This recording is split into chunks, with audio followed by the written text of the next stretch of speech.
बीमारी का नाम है एंजाइना पेक्टोरिस, और एंजाइना पेक्टोरिस को नाम क्या दे दिया? चेस्ट पेन नाम दे दिया। क्या नाम दे दिया? चेस्ट पेन नाम दे दिया। अगर आप मुझे पूछोगे कि सर ये होने का मोस्ट कॉमन कारण क्या है, तो एथेरोस्क्लेरोसिस। अरे अगर मैं आपसे पूछूं कि इसका मोस्ट कॉमन कोज क्या देखने को मिलता है, मोस्ट कॉमन कोज क्या देखने को मिलता है, तो आपका जवाब देखने को मिलेगा सर मोस्ट कॉमन कोज है एथेरोस्क्लेरोसिस। एथेरोस्क्लेरोसिस का मतलब deposition of cholesterol, fat, lipid and minerals on the arterial wall.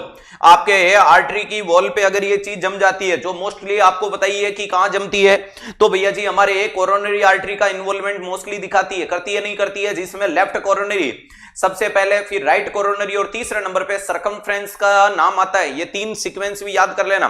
Most common पूछे तो लेफ्ट कोरोनरी, सेकंड पूछे तो राइट कोरोनरी, और तीसरे नंबर पे सरकमफ्रेंस को नाम दिया जाता है। वेरी वेरी वेरी इंपॉर्टेंट चीज है, याद रखिएगा। यहां पर जैसे ही मरीज के अंदर पहला नाम आता है एंजाइना पेक्टोरिस का, उसको बोलते हैं स्टेबल एंजाइना।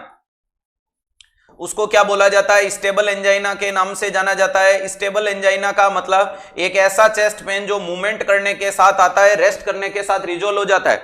मैं एक्सरसाइज कर रहा हूं, मैं जिम जा रहा हूं, या मैं अभी आपकी क्लास ले रहा हूं, इस कंडीशन में मुझे सीवियर चेस्ट पेन देखने को मिलता है। लेकिन प्यारे दोस्तों, जैसे ही मैं आराम करूंगा, जैसे ही मैं आराम करूंगा, मेरा चेस्ट पेन रिजोल्व हो जाता है। इसी को स्टेबल या इसी को क्या बोला जाता है? एक्सर्शनल एंजाइना के नाम से बोला जाता है। इसी को स्टेबल या इसी को एक्सर्शनल एंजाइना के नाम से जाना जाता है। वेरी इंपॉर्टेंट चीज है। दूसरे नंबर की कंडीशन को अगर मैं भांपने की कोशिश करूं, उसे बोला जाता है अनस्टेबल एंजाइना। उसे क्या बोला जाता है? अनस्टेबल एंजाइना के नाम से जाना जाता है।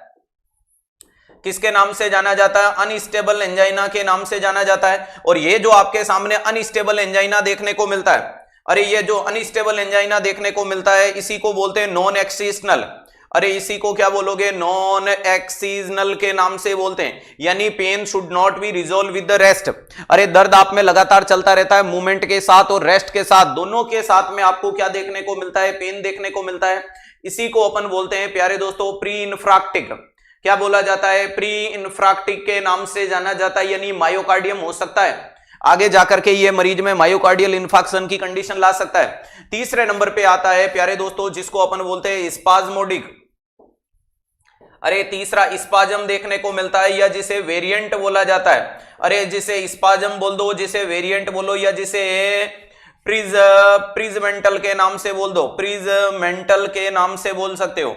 ध्यान रखिएगा, ये क्या है कि मौसम के परिवर्तन होने के कारण जब व्यक्ति ठंडे एटमॉस्फेयर में जाता है, कोल्ड एटमॉस्फेयर के कॉन्ट्रैक्ट में आने से मरीज में सीवियर वेजो कॉन्स्ट्रिक्शन होता है और चेस्ट में पेन हो रहा है। जैसे कि आप कश्मीर में जाओ और कश्मीर में अचानक से आपको थोड़ा छाती में दर्द हो जाए, या सर्दी के मौसम में सुबह उठ करके दूध की थैली लाने कहीं जा रहे हो और सुबह सुबह छाती में थोड़ा सा दर्द हो गया, तो ये कोल्ड एटमॉस्फेयर से हो रहा है। और ये पूरा है प्यारे दोस्तों, ठंडे एटमॉस्फेयर के कारण ये चीज देखने को मिलती है। तो इस चीज को अपन किसके नाम से जानेंगे? स्पाज्मोडिक के नाम से। चौथे नंबर पे क्या होता है? एक होता है जिसको बोला जाता है साइलेंट एंजाइना।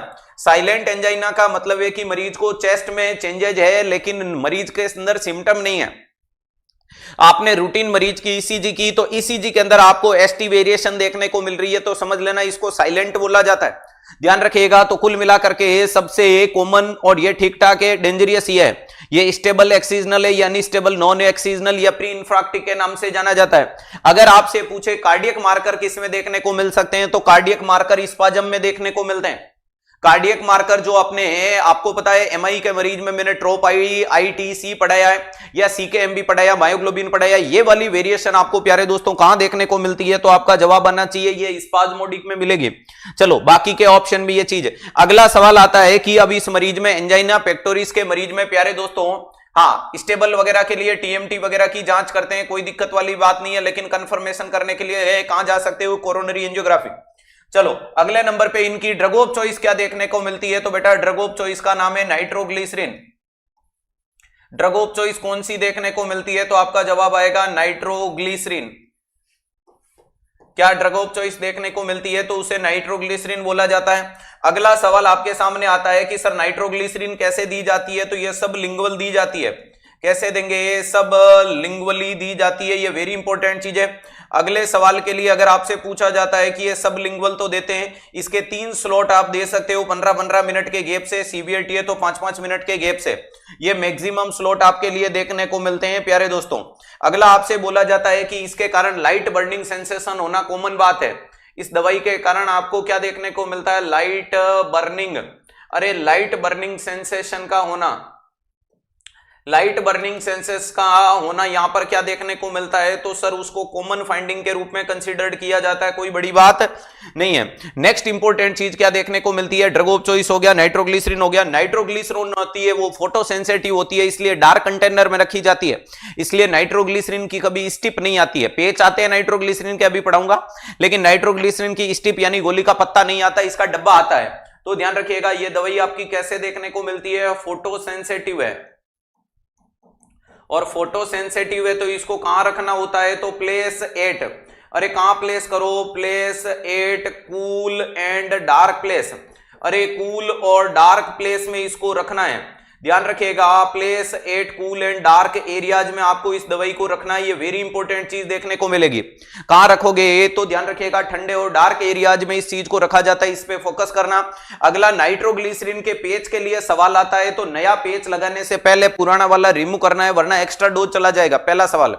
दूसरा, नाइट्रोग्लिसरीन पेच लगाने से पहले आपको ग्लव्स जरूर पहनने हैं। अगर ग्लव्स नहीं पहनोगे तो नर्सिंग स्टाफ के हाथों में भी वो दवाई एब्जॉर्ब हो सकती है। प्यारे दोस्तों, ये आंकड़ा अटक कैसे रहा है, अरे वो कहते हैं ना कि पूरी धरा साथ दे तो और बात है, तू जरा सा साथ दे तो और बात है। चलने को तो एक पांव पे भी चलती है दुनिया, मगर दूसरा साथ दे तो और बात है। और ये सिद्धार्थ का जो जोश जुनून पागलपन है ना कि हर परिस्थिति में तुम्हारे लिए सेशन को अवेलेबल करवाना, तो प्यारे दोस्तों तुम्हें रुकना झुकना थकना नहीं है, कदम से कदम मिलाकर के पूरे दुनिया को बताने की कोशिश करो कि 360 is a much more sufficient for all nursing competitive exam India and abroad. कोई भी एग्जाम दे देना जहां बात नर्सिंग की आएगी, 360 डिग्री सर्वोपरि काम आने वाली है। अरे ध्यान रखिएगा, ये आपके नर्सिंग के विद्यार्थियों की फिजियोलॉजिकल नीड होनी चाहिए। मैं अकेला गरजने पे आऊंगा तो न गरज पाऊंगा, लेकिन जब तुम साथ दिखा दोगे तो भारत को बता दिया जाएगा कि पावर ऑफ द 360 क्या होती है। ये मेरी गारंटी, और वो अब दिन दूर नहीं कि एग्जामिनर खुद 360 डिग्री का एग्जाम में जिक्र करेगा, ये भी मेरा प्रॉमिस रहेगा। ध्यान रखिएगा प्यारे दोस्तों, अगर मैं बात करता हूं कि इफ नाइट्रोग्लिसरीन